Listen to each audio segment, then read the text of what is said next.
Hi friends, मैं विनोद स्वागत करता हूं आपके अपने यूट्यूब चैनल मेवलूस पर। इसके पहले वाला वीडियो हमने जो देखा था उसमें हमने नदियों के बारे में एक बेसिक इन्फॉर्मेशन पढ़ी थी और उसके साथ में ही अपवाह तंत्र को पढ़ा था कि मध्य प्रदेश में जो नदियां हैं वो कहाँ से निकलती है। सतपुड़ा, विंध्याचल, मैकाल श्रेणी देखा था और उसके साथ में हम लोगों ने देखा था कि आपका जो अपवाह तंत्र है वो मध्य प्रदेश में 6 अपवाह तंत्र भाग उसमें विभाजित हमने किए हैं, जिसमें गंगा नदी सबसे बड़ा, उसके बाद फिर नर्मदा, फिर आपका वही महानदी सबसे छोटा। गंगा नदी अपवाह तंत्र में हमने 3 अन्य उपतंत्र भी पढ़ लिए थे। मतलब एक बेसिक जो इंट्रोडक्शन होता है, वो जो प्रश्न पढ़े हैं हमने, उसमें जो अपवाह तंत्र है वो आपका प्री को भी कवर करता है और खास करके आपके मेंस को भी कवर करता है। क्योंकि यहाँ पे क्या होता है कि डायरेक्ट प्रश्न आ जाता है कि भैया बताइए मध्य प्रदेश का अपवाह तंत्र।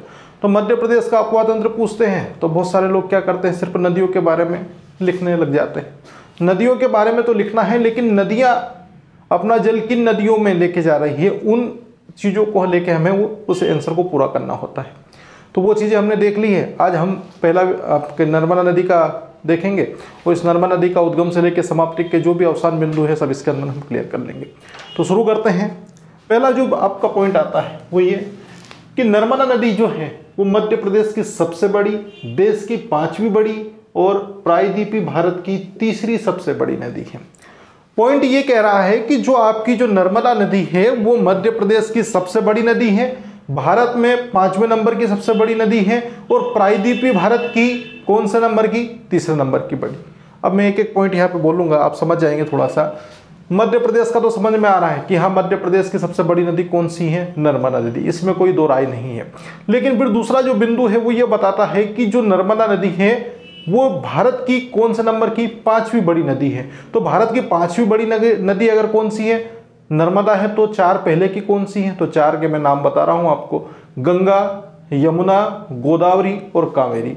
गंगा पहले नंबर पे, यमुना दूसरे नंबर पे, 3रे नंबर पे आपकी गोदावरी, 4थे नंबर पे है आपकी कावेरी और 5वें नंबर पे कौन, वही आपकी मां नर्मदा।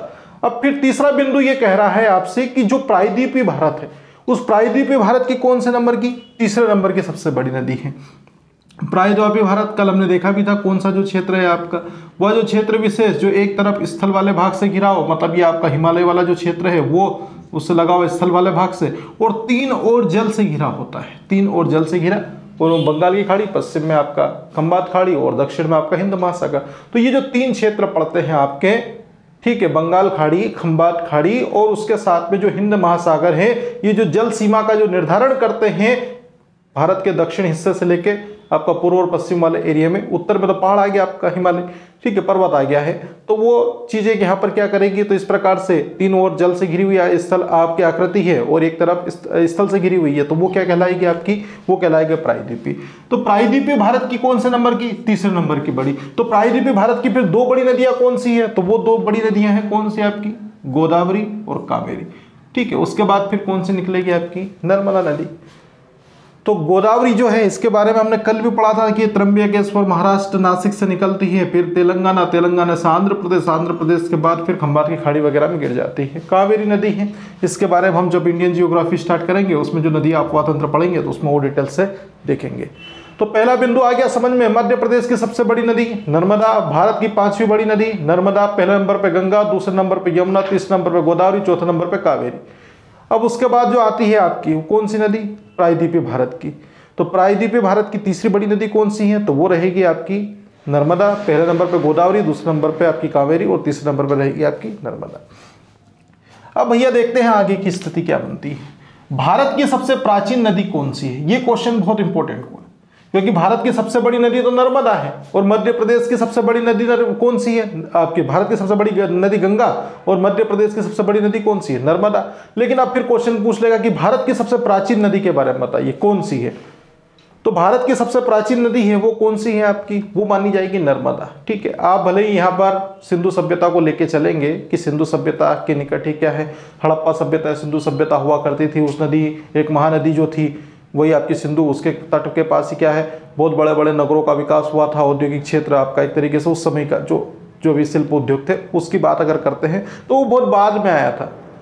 ये जो नर्मदा नदी है ना, ये आपकी डायनासोर के ज़माने से ही है, ठीक है। डायनासोर, स्टेगोडॉन, जो हाथी वगैरह हुआ करते थे, उसके साथ में जो प्राचीन प्रागैतिक काल, मतलब आपका जो क्षेत्र पड़ता है ना आपका कौन सा, ये आदिमानव वाला जो भाग हमने प्राचीन इतिहास पढ़ा था मध्य प्रदेश का, उसमें हमने ये पूरा डिटेल में देखा था। तो अब चीज़ों को यहाँ पर इस प्रकार समझे कि सबसे प्राचीन नदी पूछता है तो भारत की सबसे प्राचीन नदी अगर पूछता है तो ऑप्शन में आपको गंगा भी मिलेगा, सिंधु भी मिलेगा, आपका नर्मदा भी मिलेगा, और अन्य कोई सी एक नदी और दे देगी आपकी, सपोज दैट महानदी बोल देगा। तो आपको आंसर क्या करना है, भावनाओं के प्रवाह में ना जाते हुए हमें सीधा सा आंसर करना है यहाँ पर कौन सी नदी, नर्मदा नदी। क्योंकि नर्मदा नदी ही क्या है, हमने कल एक क्वेश्चन लिखा था यहाँ पर कि प्राचीन काल से ही जीविका उपार्जन का एक मुख्य साधन हुआ करती थी कौन, नदियाँ। और नदियों को ही क्या कहा जाता है, सभ्यता का पालना। और ये सभ्यता का पालना जो झुलाने का काम किया है ना, ये किस नदी ने किया है, वो आपकी नर्मदा नदी ने किया है। तो ये बिंदु हुआ। क्यों सबसे प्राचीन नदी है, ये आ गया आपका मानव जीवाश्म के साक्ष्य। मानव जीवाश्म के जो साक्ष्य है, प्राचीन इतिहास के जो वीडियो है उसमें मैंने बताया था कि एक हथनोरा करके एक सीहोर अब में आपका स्थल आता है, ठीक है। हथनोरा सीहोर वाला जो भाग है, वहीं पे क्या है आपका आदमगढ़ वाला जो क्षेत्र है, जो होशंगाबाद के अंतर्गत आते हैं, ये सब नर्मदा से लगे हुए क्षेत्र हैं। तो यहाँ पर क्या है, यहाँ पर आपके क्या मिले हैं, प्राचीन जो जीवाश्म है आपके किसके, मानव के, वो प्राप्त हुए हैं। और पाषाणकालीन साक्ष्य प्राप्त हुए। अब पाषाणकालीन मतलब पत्थर का युग है, और पत्थर का जो युग है वो आदि मानव का युग हुआ करता था। और आदि मानव का युग ये आपका नर्मदा नदी के बिल्कुल समतुल्य है, मतलब नर्मदा नदी ने ही क्या किया है, इस पाषाणकालीन संस्कृति को उभारने का कार्य किया है। तो मध्य प्रदेश और भारत की सबसे प्राचीन नदी कौन सी है, तो वो आपकी नर्मदा नदी होगी। क्यों, क्योंकि इससे मानव सभ्यता के साक्ष्य प्राप्त होते हैं और पाषाणकालीन साक्ष्य भी इससे प्राप्त हुए हैं। यहाँ तक हो गया। फिर अब इसका उल्लेख क्या है, कहाँ कहाँ इसका उल्लेख मिलता है, तो यहाँ देखिए आप लोग, एक पुराण है आपका कौन सा, जो धर्म की दृष्टि से जो पुराण वगैरह पढ़ते हैं, 18 पुराण है आपके, उस उपनिषद 108 है, वो जब इतिहास चलेंगे हम इंडियन हिस्ट्री पढ़ेंगे तो उसमें आएगा। स्कंद पुराण में जो आपका कौन सा खंड है, रेवा खंड, उसमें किस नदी का उल्लेख है, तो उसमें नर्मदा नदी का। तो कभी क्वेश्चन पूछ लें कि किस पुराण में नर्मदा नदी का उल्लेख मिलता है, तो स्कंद पुराण में नर्मदा नदी का उद्गम मिलता है। स्कंद पुराण के क्या भैया एक और पार्ट है आपका कौन सा, रेवाखंड। तो रेवाखंड में किसका नाम मिलता है, नर्मदा नदी का। और नर्मदा नदी है ना, इसका सबसे प्राचीन नाम ही क्या है, रेवा, ठीक है। इससे पहले रेवा के नाम से ही जाना जाता था, फिर आपका नर्मदा नाम किया आपने। इसके बारे में वीडियो आपका है, ठीक है, जिसमें हमने ओमकारेश्वर मानधाता वगैरह पढ़ा है, तो उसको देख लीजिए, आप पूरा डाउट क्लियर हो जाएगा। अब फिर आता है नेक्स्ट आपका सबसे प्राचीन नाम कौन सा है, रेवा, ये हो गया। और रेवा जो नाम है इसका उल्लेख है, ये किसके द्वारा किया गया है, कालिदास के द्वारा। अब कालिदास जो आपके प्रकांड महाकवि हुआ करते थे, और उनकी एक रचना थी कालजयी, कौन सी, मेघदूत। और उस मेघदूत में ही क्या होता है, इस रेवा नदी के बारे में वर्णित किया गया है। तो अब चीजें यहां पर थोड़ा सा इस प्रकार से देख ले कि मेघदूत क्या है। तो मेघदूत आपकी कालिदास की रचना है, जिसमें कालिदास ने नर्मदा नदी को रेवा के नाम से क्या किया है, संबोधित किया है या उसका उल्लेख किया है। अब उसके बाद फिर क्या, सोन प्रभावा, ये क्या है, सोन प्रभावा भी इसका एक प्राचीन नाम है। और ये जो है नाम, ये भी किसमें मिलता है, रघुवंशम में। अब रघुवंशम भी क्या है, एक आपकी रचना है। उस रचना में जैसे कुमार संभव हो गया तो रघुवंशम हो गया है, ये किसकी रचना है, ये कालिदास की रचना है। और कालिदास ने मेघदूत में भी वर्णन कर दिया रेवा नदी का, और उसके साथ में रघुवंशम है। तो रघुवंशम जो आपका काव्य है उसके अंतर्गत सोन प्रभावा का नाम से यहाँ पर नाम दिया गया। सोन प्रभावा समझ रहे हैं ना आप लोग, सोन नदी है वो अलग है, ये यहाँ पर सोन प्रभावा की बात कर रहे हैं। नहीं तो आप लोग यहाँ पर सोन नदी, उसका प्राचीन नाम स्वर्ण है, स्वर्ण नदी है, ठीक है, सोना नदी बोला उससे जाता है। लेकिन यहाँ पर थोड़ा सा देखना है आप लोगों को कि जो नर्मदा नदी है ना, इसका नाम क्या है, सोन प्रभावा। और सोन प्रभावा नाम का जो उल्लेख मिलता है वो किसने किया है, कालिदास ने अपने रघुवंशम में। जबकि मेघदूत में जो वर्णन किया है कालिदास ने, वो किसके नाम से, रेवा का नाम से किया है। अब आता है कि आपके भूगोलविद कौन, आपके टोलमी। टोलमी ने क्या नाम दिया है, नामोदास या नामोदोस नाम दिया है, नामोदोस बोल सकते हैं आप लोग। तो ये नाम दिया है यहाँ पर, नाम क्या है, टोलमी के द्वारा नर्मदा नदी का उल्लेख किस रूप में किया गया है, नामोदोस के रूप में किया गया है। एक सतपथ ब्राह्मण है, ये भी आपके जो प्राचीन ग्रंथ वगैरह हुआ करते थे सतपथ ब्राह्मण, उसमें क्या नाम दिया है, रेवोत्तर। रेवोत्तर समझ रहे हैं आप लोग, नर्मदा नदी के जो उत्तर वाला जो क्षेत्र है, ठीक है, उसी में क्या है, मध्य प्रदेश का अधिकांश भाग आता है। और भारत का जो आपका स्थलीय क्षेत्र है वो कौन सा है, उत्तर वाले भाग में ही, यहाँ पर उत्तर के मैदान वगैरह जो क्षेत्र है वहाँ पर है ये सब चीज़ें। तो रेवोत्तर है, तो इसका उल्लेख अगर आप बात करते हैं तो रेवोत्तर नाम मिला है किसमें, सतपथ ब्राह्मण में।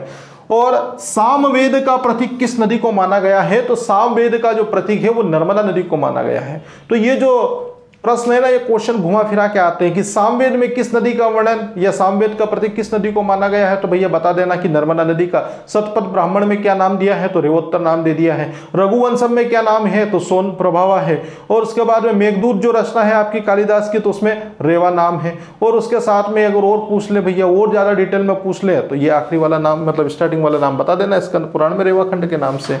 ये चीजें हो गई यहाँ तक। अब ये तो है ना इतिहास से जुड़े हुए तथ्य थे, नाम के संदर्भ में किस नदी के? नर्मदा नदी के।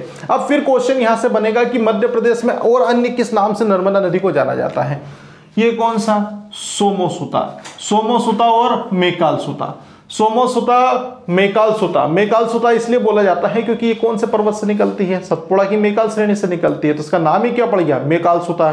ठीक है, तो सोमप्रभा और मेकालसुता।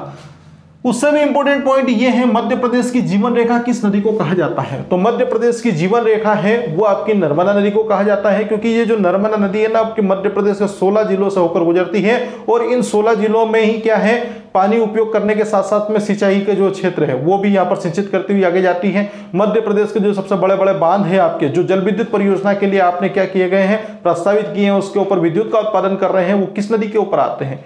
तो वो आते हैं आपकी नर्मदा नदी पर। पर्यटन के हिसाब से, धार्मिक दृष्टि से इन सब चीजों में सबसे अव्वल नदी है मध्य प्रदेश की, तो वो कौन सी है? नर्मदा नदी। इसलिए तो नर्मदा नदी को मां नर्मदा के नाम से जाना जाता है। तो पॉइंट को समझिए यहाँ पर कि मध्य प्रदेश की जीवन रेखा वो आपकी नर्मदा नदी है और मध्य प्रदेश की अर्थव्यवस्था की मेरु रज्जु। ये पॉइंट आ गया आपका।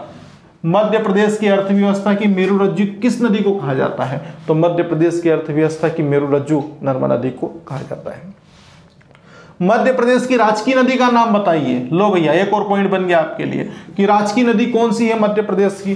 तो मध्य प्रदेश की राजकीय नदी कौन है? नर्मदा है। भारत की कौन सी है राष्ट्रीय नदी? वो आपकी गंगा है। मध्य प्रदेश की जीवित नदी का दर्जा, मतलब यहां से क्वेश्चन इस प्रकार आएगा कि मध्य प्रदेश की कौन सी नदी को जीवित दर्जा मिला है, मतलब एक इंसान की भांति क्या है, दर्जा मिला है। इसमें क्या आप प्रदूषण नहीं फैला सकते, ठीक है, मल मूत्र का जो विसर्जन है वो नहीं कर सकते, मतलब एक तरीके से जो आप उसके जो अधिकार है मानव के, उसके समान ही अधिकार किस नदी को दिए हैं? तो वो आपकी नर्मदा नदी को दिए हैं। और ये मानव के समान जो दर्जा है आपका जीवित दर्जा, ये कब दिया गया है? तो ये दिया गया है 2017 में। तो जीवित दर्जा यहाँ पर मिल गया नर्मदा नदी को। हो गया यहाँ तक अन्य नाम, सोमोसुता हो गया, मेकालसुता हो गया, उसके साथ में क्या, मध्य प्रदेश की जीवन रेखा, मध्य प्रदेश की अर्थव्यवस्था की मेरु रज्जु, जीवित नदी का दर्जा और मध्य प्रदेश की राजकीय नदी। जीवित नदी का दर्जा दिया गया 2017 में। अब आगे बढ़ते हैं और देखते हैं, ये है ना अभी उद्गम पे आ गए हम लोग। ये अभी प्राचीन इतिहास से संबंधित तथ्य देख लिए, अन्य इंपोर्टेंट जो आपकी परीक्षा की दृष्टि से प्रश्न आते हैं वो हमने कंप्लीट कर लिए यहाँ पर। अब बताओ फिर क्या कि नर्मदा नदी का उद्गम कहाँ से होता है? तो नर्मदा नदी का जो उद्गम है वो कौन से पर्वत से होता है? पहले तो ये क्वेश्चन बनेगा। तो नर्मदा नदी का उद्गम मेकाल पर्वत श्रेणी से होता है। मेकाल पर्वत श्रेणी है ना, ये सतपुड़ा का भाग है और सतपुड़ा के बिल्कुल किधर है आपका, पूर्व वाला जो क्षेत्र है आपका वहां पर। तो यहाँ पे ध्यान रखना है कि सतपुड़ा जो पर्वत है उसकी मेकाल पर्वत श्रेणी के अंतर्गत, और कौन सी पहाड़ी से? तो अमरकंटक की पहाड़ी से। अमरकंटक की पहाड़ी कितनी ऊंची है? 1057 मीटर। कल हमने एक नदी देखी थी, कौन सी? महानदी। वो महानदी है आपकी, वो अमरकंटक पहाड़ी से निकली थी। जो अपवा तंत्र आपने पढ़ा था उसमें महानदी है वो आपकी अमरकंटक की पहाड़ी से निकली थी। तो मैंने पहले ही बताया था कि अमरकंटक जो स्थल है वो मध्य प्रदेश में पड़ता है और अमरकंटक की जो पहाड़ी है ना ये आपका छत्तीसगढ़ वाले क्षेत्र में ज्यादा पड़ती है। तो आपकी जो नर्मदा नदी है ना ये प्रवाहित होते हुए किधर से निकली? आपके अमरकंटक से लेके भरूच गुजरात तक, अफसान तक देखेंगे हम उसको। लेकिन ये जो अमरकंटक की पहाड़ी है ना इसकी ऊंचाई कितनी है? तो इसकी ऊंचाई रहेगी आपकी 1054 मीटर। और इस 1054 मीटर की ऊंचाई से ही कौन सी नदी निकलेगी? तो वो निकलेगी आपकी नर्मदा नदी। ठीक है, तो वो नर्मदा नदी है आपकी। अब यहां पर अमरकंटक की पहाड़ी के बारे में लेके बताओ भैया कौन सा कुंड से निकलती है? अब कुंड का नाम पूछ लिया, फिर क्या, फिर तो क्या है, बहुत सारा नर्मदा कुंड है। ठीक है, नर्मदा कुंड के नाम से भी सुनते हैं आप लोग। रेवा कुंड जैसे आपका कहां पर है? ये आपका मांडूधार में है आपका रेवा कुंड, जहां पर कौन स्नान करते थे? रानी रूपमती करती थी। बाज बहादुर ने विवाह की शर्त के रूप में इसका निर्माण करवाया था। तो ये जो चीजें हैं आपकी, तो यहां पर समझे कि सरस्वती जो कुंड है वो अमरकंटक की पहाड़ी है, वो 1057 मीटर, और आपका मेकाल पर्वत श्रेणी है वो आपका जो क्षेत्र है वहां से ही आपकी मां नर्मदा का उद्गम होता है। और फिर क्या, फिर ये है तहसील और स्थल का नाम। स्थल जो है वो अमरकंटक पड़ता है, तहसील अगर पूछता है तो पुष्पराजगढ़ तहसील, और जिला लगता है वो अनूपपुर है, तो अनूपपुर जिला। तो एक चीज को थोड़ा सा आप आराम से समझे कि मध्य प्रदेश के अंतर्गत सतपुड़ा पर्वत, सतपुड़ा पर्वत का एक भाग है मेकाल पर्वत श्रेणी। मेकाल पर्वत श्रेणी से ही एक अमरकंटक पहाड़ी जुड़ी हुई है जिसकी ऊंचाई 1057 मीटर की है, और इस 1057 मीटर की ऊंचाई से ही एक सरस्वती कुंड से मां नर्मदा का उद्गम होगा, और मां नर्मदा का उद्गम अमरकंटक से होगा, और ये जो है पुष्पराजगढ़ तहसील में आएगी, और इसका जो जिला है वो अनूपपुर रहेगा। यहां तक हुआ। अब मध्य प्रदेश से तो निकल गई, लेकिन कितने राज्यों में प्रवाहित होती है, ये सीधा सा क्वेश्चन आता है कि नर्मदा नदी कितने राज्यों में प्रवाहित होती है। तो 3 राज्यों में इसका प्रवाह होता है। पहला नंबर पे आपका मध्य प्रदेश है, दूसरे नंबर पे महाराष्ट्र है, और तीसरे नंबर पे कौन है, गुजरात। तो 3 राज्यों में ही नर्मदा नदी का आपका प्रवाह क्षेत्र आता है, मध्य प्रदेश, महाराष्ट्र और गुजरात। लेकिन तीनों में प्रवाह होगा तो इसकी लंबाई बताइए फिर, ठीक है, और इसकी दिशा बताइए। तो ये यहाँ पर क्वेश्चन आएगा कि नर्मदा नदी किधर से किस दिशा में बहती है, तो पूर्व दिशा से किधर की ओर बहेगी, पश्चिम की ओर। तो पूर्व से पश्चिम की ओर बहने वाली सबसे बड़ी नदी कौन सी है? पूर्व से पश्चिम की ओर बहने वाली सबसे बड़ी नदी कौन सी है, तो वो आपकी नर्मदा नदी है, और इस नर्मदा नदी की कुल लंबाई कितनी है, 1312 मीटर। अब पूर्व से पश्चिम की ओर क्यों बह रही है, ये इसलिए बह रही है क्योंकि ये जो अमरकंटक आता है ना आपका, ये मध्य प्रदेश के बिल्कुल किस दिशा वाला भाग में स्थित है, ये आपका बिल्कुल मध्य प्रदेश के पूर्वी भाग में, ठीक है, पूर्व क्षेत्र जो आपका पठार पड़ता है आपका, ठीक है, कौन सा, बघेलखंड वाला। तो ये अमरकंटक है आपका। इस अमरकंटक अनूपपुर से कौन सी नदी निकलेगी, ये नर्मदा नदी, और नर्मदा नदी है ये पूर्व दिशा से प्रवाहित होती हुई किधर जाएगी, पश्चिम में, ये महाराष्ट्र, महाराष्ट्र फिर गुजरात और खंबात की खाड़ी में गिरेगी। अब फिर चीजें यहां से समझे आप लोग की कुल लंबाई कितनी है, तो 1312 मीटर है, मतलब मीटर नहीं किलोमीटर है, मतलब 1312 किलोमीटर इसकी कुल लंबाई है। तो कुल लंबाई अगर देखे जाए तो सबसे अधिक जो लंबाई है वो किस राज्य में पड़ती है, जिस राज्य से निकलती है, जिस जहां से उसका उद्गम होता है। तो मध्य प्रदेश में इसकी लंबाई 1077 किलोमीटर, 1077 किलोमीटर है। महाराष्ट्र में कम है, केवल कितना है, 74 किलोमीटर है, और गुजरात में है वो कितनी है, 161 किलोमीटर है। कल एक अफवाह तंत्र में एक बिंदु बताया था कि मध्य प्रदेश की जो नर्मदा अफवाह क्षेत्र है उसका जो क्षेत्र है वो लगभग 95 या 93 के आसपास देखा था, उसमें 85,000 किलोमीटर का जो क्षेत्र है अफवाह का वो मध्य प्रदेश में पड़ता है। उसका 89%, कितना, 89% भाग किस में आता था, वो आपके मध्य प्रदेश में आता था। तो लंबाई में भी यही चीजें देखनी है आपको कि ये जो आपकी नदी है ना, कौन सी, नर्मदा नदी, इसकी कुल लंबाई 1312 किलोमीटर है, और ये मध्य प्रदेश में 1077, और महाराष्ट्र में 74 किलोमीटर, और उसके साथ में ही गुजरात में कितना, 161 किलोमीटर की दूरी तय करेगी। अवसान समाप्ति कहाँ होगी, तो अवसान समाप्ति होगी आपके भड़ोच में। भड़ोच कहाँ आता है, गुजरात में। गुजरात में किधर आता है, अरब सागर से जुड़ा हुआ, अरब सागर से लगी हुई कौन सी खाड़ी है, खंबात की खाड़ी, और खंबात की खाड़ी में यह क्या हो जाती है, समाप्त हो जाती है।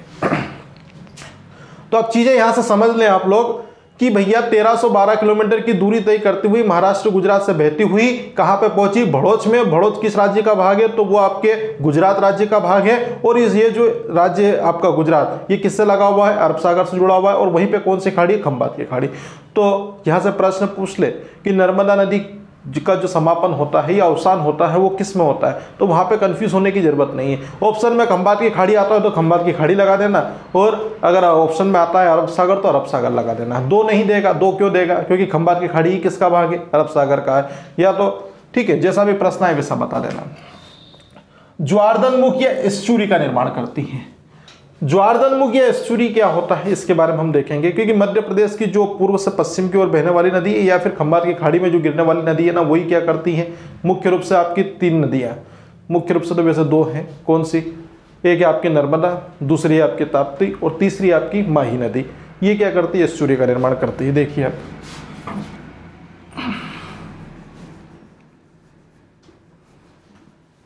एस्चुरी क्या होता है, ये यहाँ पे ये आपका गुजरात वाला क्षेत्र, नर्मदा प्रवाह होते हुए कहाँ से, यहाँ से निकली, गुजरात में कौन सी खाड़ी में गिरने जा रही है, खंबात की खाड़ी में गिरने जा रही है।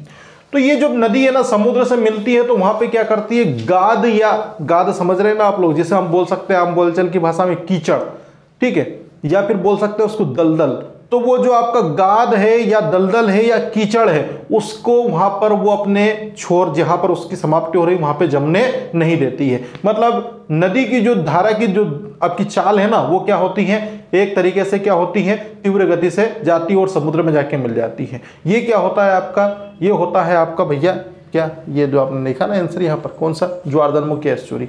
एस्चुरी वह अवस्था होती है जब नदी क्या होती है, समुद्र से मिलती है, तो जिस क्षेत्र में उसका अवसाद, जिस स्थान पर उसका अवसाद हो रहा है उस अवसाद में क्या करती है, वो गाद या दलदल या कीचड़ का जमाव नहीं होने देती है। उसके जो जल प्रवाह की जो गति है वो तीव्र गति से होती है। तो ये क्या होता है आपका एस्चुरी होता है, जिससे हम ज्वारधनमुख कहते हैं।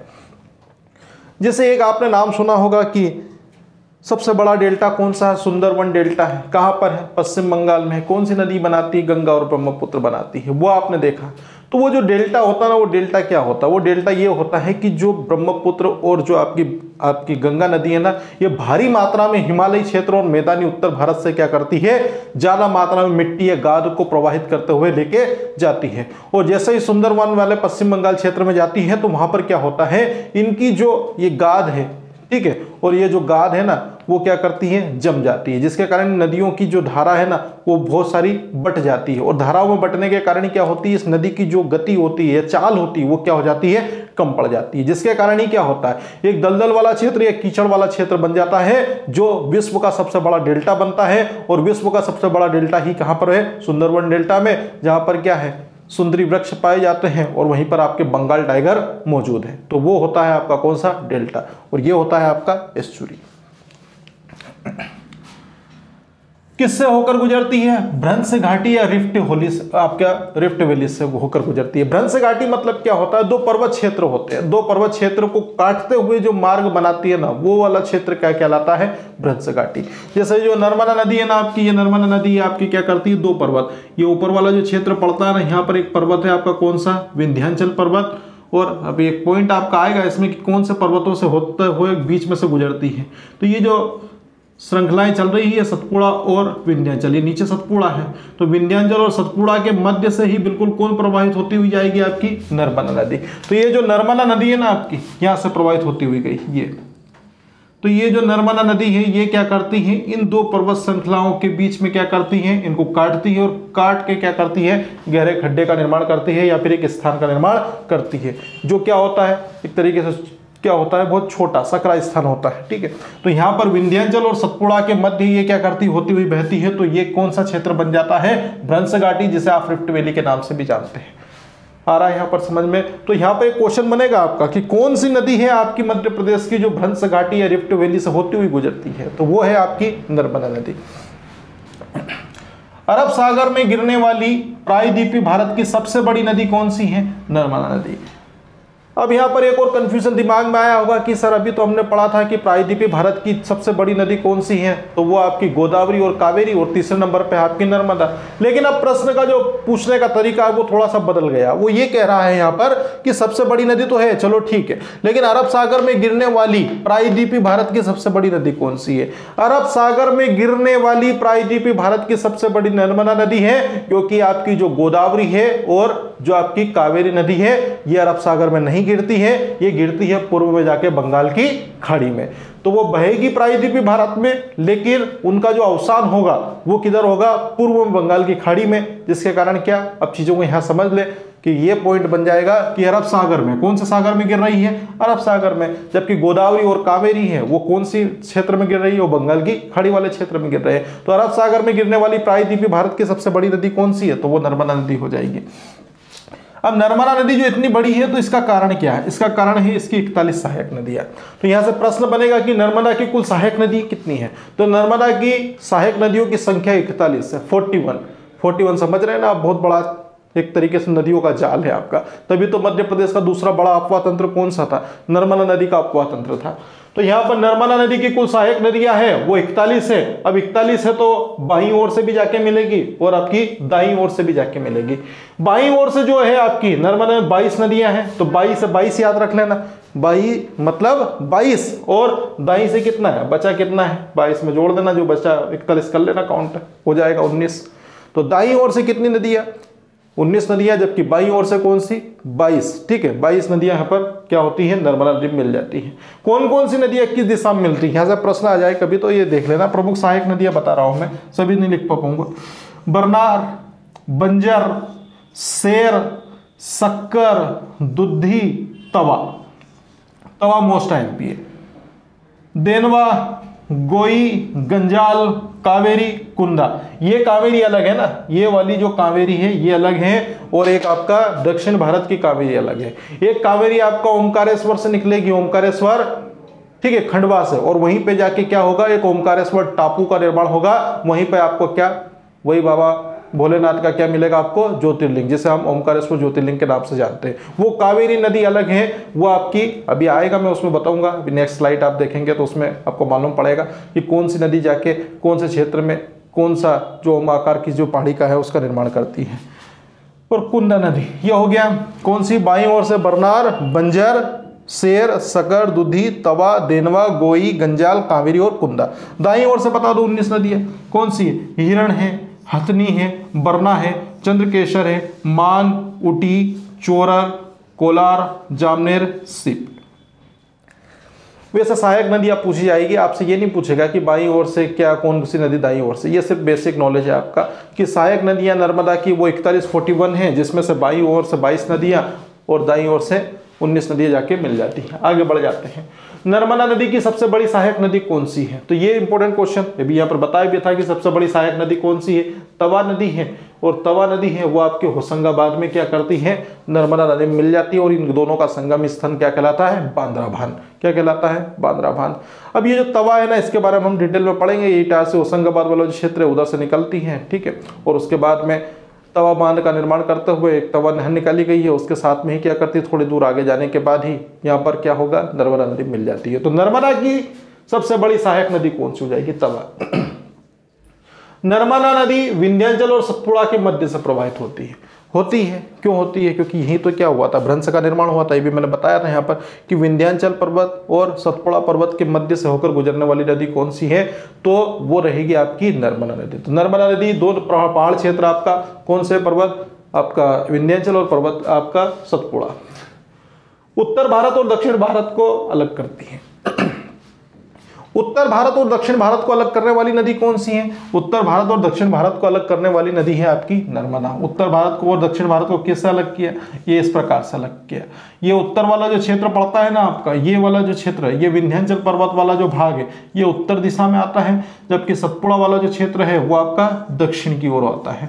तो बस सीधा समझ जाना कि उत्तर वाला जो क्षेत्र है उत्तर भारत जो विंध्याचल श्रेणी से लगा हुआ है, और नीचे वाला जो क्षेत्र है वो दक्षिण भारत है जो सतपुड़ा श्रेणी से लगा हुआ है। तो अब क्वेश्चन यहाँ से पूछ ले कि उत्तर भारत और दक्षिण भारत को अलग करती है नर्मदा, या फिर क्वेश्चन पूछ ले सतपुड़ा या फिर विंध्याचल के मध्य बहने वाली नदी कौन सी, आपकी नर्मदा, या फिर भ्रंश का निर्माण कहाँ करती है, तो विंध्याचल पर्वत और सतपुड़ा को काटते हुए क्या करती है, भ्रंश का निर्माण करती है। ये भी आएगा, हम लोग देखेंगे इसमें रिफ्ट वैली में जब नर्मदा का और डिटेल में पढ़ेंगे। यहाँ पर नर्मदा नदी का मध्य बिंदु कौन है, या नाभि स्थल जिसे हम बोलते हैं। नाभि स्थल या मध्य बिंदु मतलब कोई सा भी पार्ट है आपका शरीर का पार्ट को नाभि बोला जाता है। ऊपर से नीचे से मिला के आपका नाभि तक जाता है तो बीच वाला हिस्सा नाभि बन जाता है। ये कौन सा है, नेमावर। नेमावर किस जिले का भाग है, देवास में।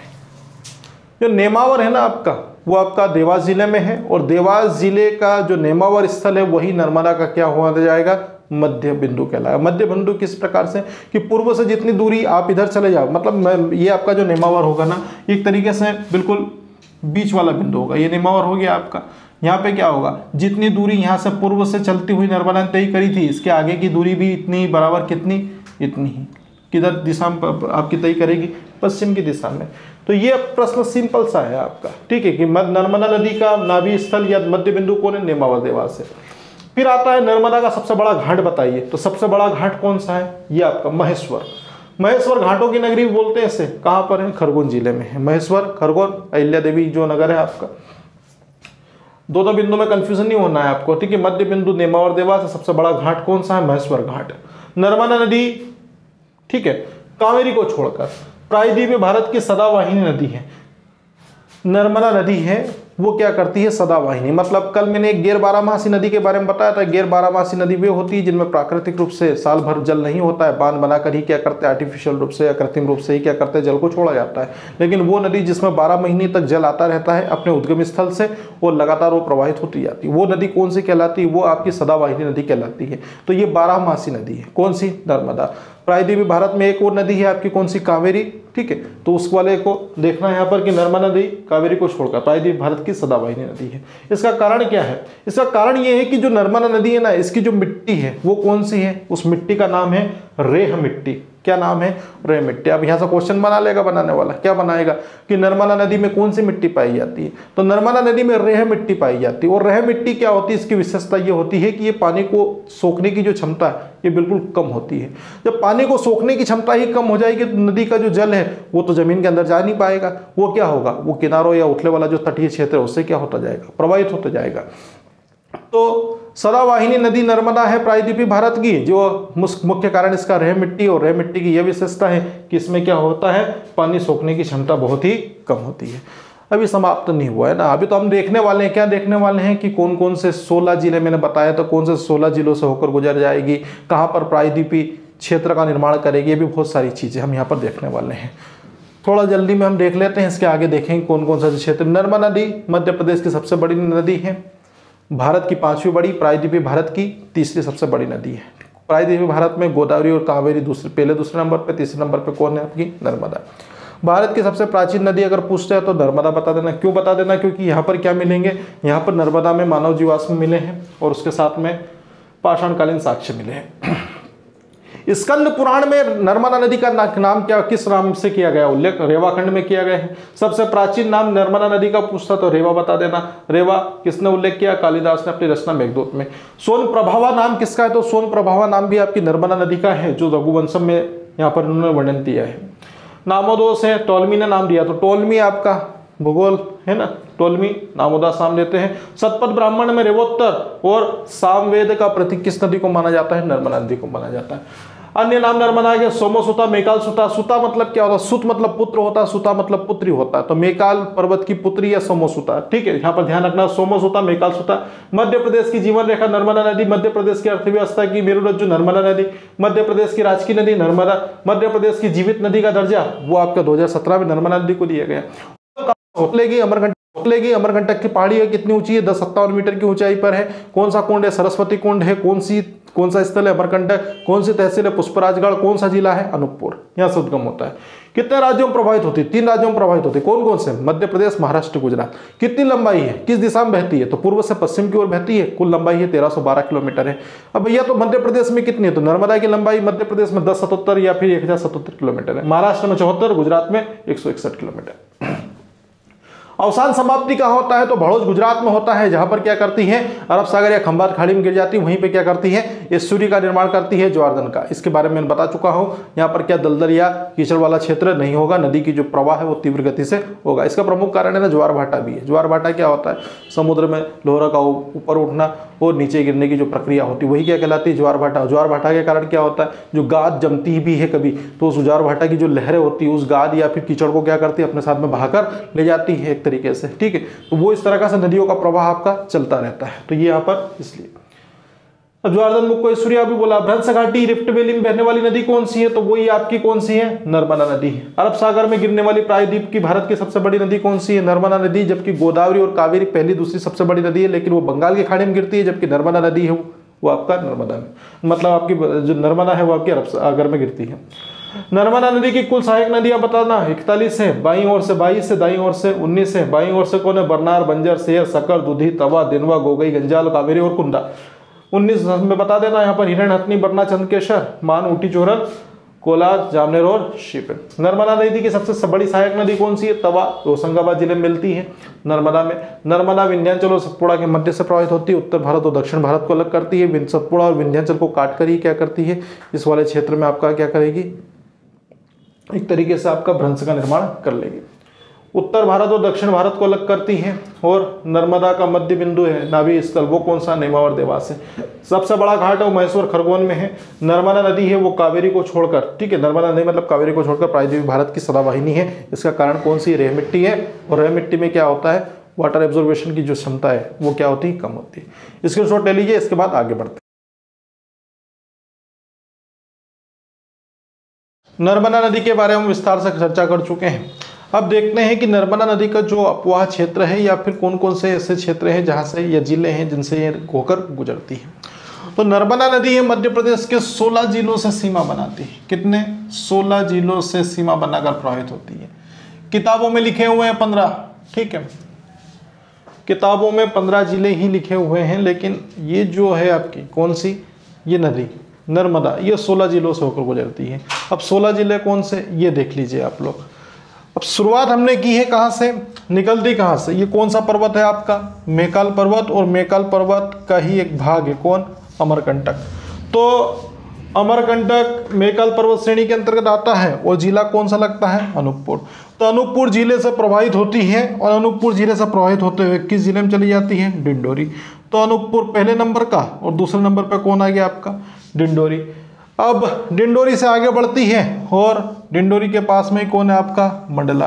तो मंडला जो जिला है वहाँ पर ये क्या करती है, ये लिखा है यहाँ पर, क्या करती है, ये यहाँ पे देखिए भैया, यहाँ लिखा हुआ है, प्रायद्वीपीय पथ या कुंडली आकार का निर्माण करती है। इस तरह से ये जो झुकी हुई संरचना ना, प्रायद्वीप के बारे में मैंने उस दिन भी बताया था आप लोगों को, क्या होता है प्रायद्वीप, ये एक और स्थल से घिरा हुआ भाग और 3 और जल से घिरा हुआ भाग।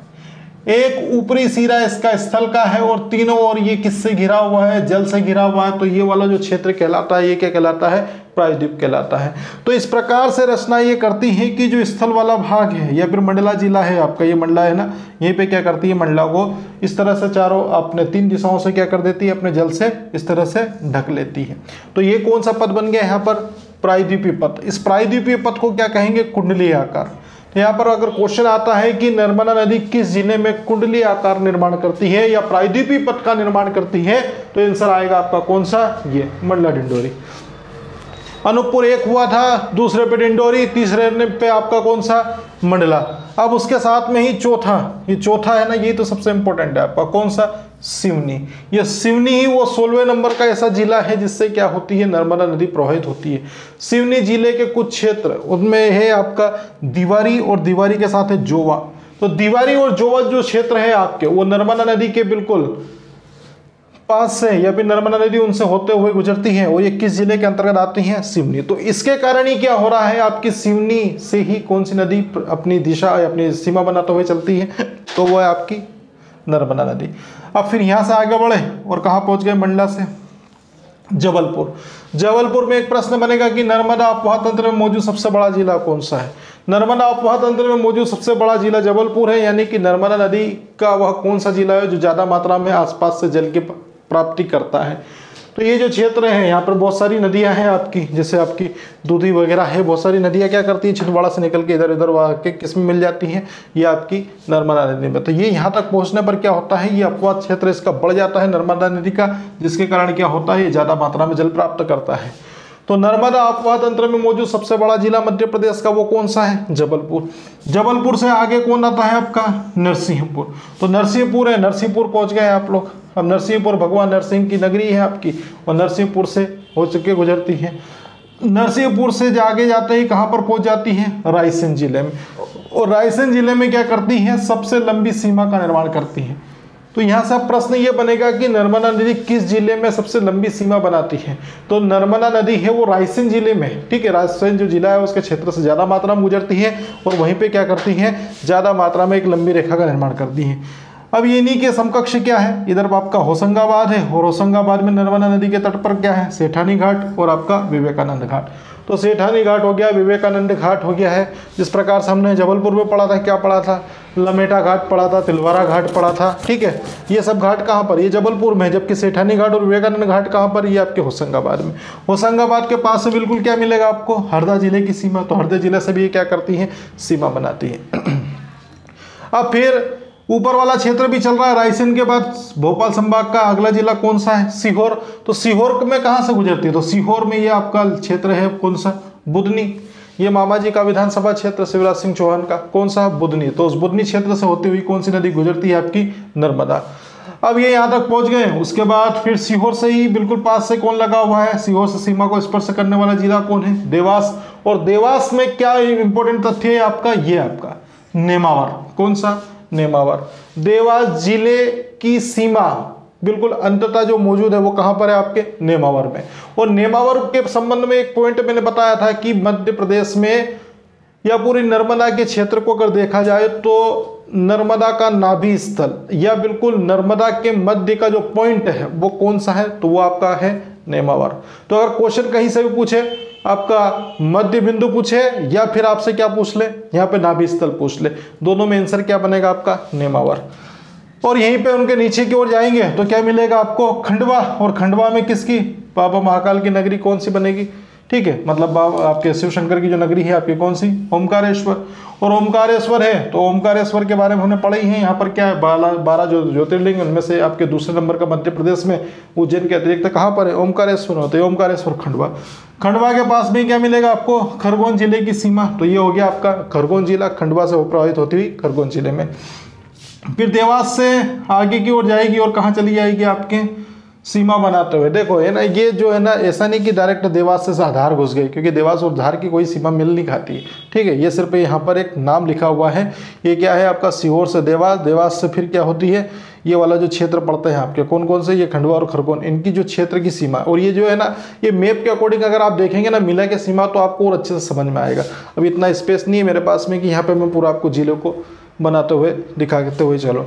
तो यहाँ पर देवास, देवास के बाद आपका कौन सा आता है, धार। और धार के बाद फिर किस जिले में प्रवेश करती हैं, बड़वानी में। और अंततः किस में प्रवेश कर जाती है, आपके अलीराजपुर में। और अलीराजपुर से होती हुई सीधा सा एक छोटी सीमा बनाती है किस राज्य के साथ में, महाराष्ट्र। और महाराष्ट्र से घूमती है और घूमने के बाद किस राज्य में प्रवेश करती है, गुजरात में। और गुजरात में प्रवेश करने के बाद इसका हो गया है बिल्कुल काम समाप्त। कहाँ पे, खंबात की खाड़ी। और यहीं पे क्या है गुजरात में, खंबात की खाड़ी। तो खंबात खाड़ी कहाँ पर है, अरब सागर में है। और इसी में क्या होती है, नर्मदा नदी का समापन या फिर उसकी समाप्ति हो जाती है। तो अब चीज़ें हमने यहाँ से देखी थी कि जो नर्मदा नदी है वो मध्य प्रदेश के कितने जिलों से होकर गुजरती है, तो मध्य प्रदेश के 16 जिलों से होकर गुजरती है। शुरुआत हमने की थी अमरकंटक के ऊपर मौजूद कौन सा पर्वत, मैकाल पर्वत श्रेणी। मैकाल पर्वत श्रेणी है, उसका भाग ही है आपका अमरकंटक। तो अमरकंटक अनूपपुर जिले में आता है। तो अनूपपुर से कहाँ गई, डिंडोरी। और डिंडोरी से कहाँ गई, मंडला। मंडला में क्या किया, वृत्ताकार पथ या कुंडली का क्या किया, निर्माण किया, जिसे प्रायद्वीपीय पद भी हमने बोला है। वृत्ताकार नहीं, सिर्फ कुंडली आकार है ना, व्रत आपका आधा ही बनेगा यहाँ पे। उसके बाद मंडला से कहाँ गई, सिवनी का जो क्षेत्र है वहां पर दीवारी और जोवा नामक के जो क्षेत्र है वहां पर। उसके बाद आगे बढ़ी और जबलपुर। जबलपुर में क्या है, नर्मदा अफवाह क्षेत्र में मौजूद सबसे बड़ा जिला है। नोट कर लेना आप लोग जो भी नाम है इसमें, और नोट्स बिल्कुल जो भी आप लोग यहाँ से पढ़ रहे हैं उसके बनाते जाएं, ताकि इससे क्या हो, आपकी कुछ चीज़ें आप भूल जाते हैं तो उससे क्या हो, आप फटाफट इससे रिकॉल कर सकते हैं अपना। तो जबलपुर नर्मदा अफवाह क्षेत्र में मौजूद सबसे बड़ा जिला। और उसके बाद कहाँ पे, भगवान नरसिंह की नगरी नरसिंहपुर में। और वहीं से क्षेत्र आपका होशंगाबाद, जिसमें सेठानी घाट और विवेकानंद घाट है, यहीं से हरदा लग जाता है। और यहीं से आपका रायसेन। रायसेन में सबसे लंबी सीमा का निर्माण नर्मदा नदी करती है। सीहोर वाला जो क्षेत्र बुधनी, जो आपका विधानसभा क्षेत्र है शिवराज सिंह चौहान का। खंडवा ओमकारेश्वर, ओमकारेश्वर ज्योतिर्लिंग है। नेमावर, देवास जो नर्मदा का नाभि स्थल या मध्य बिंदु है।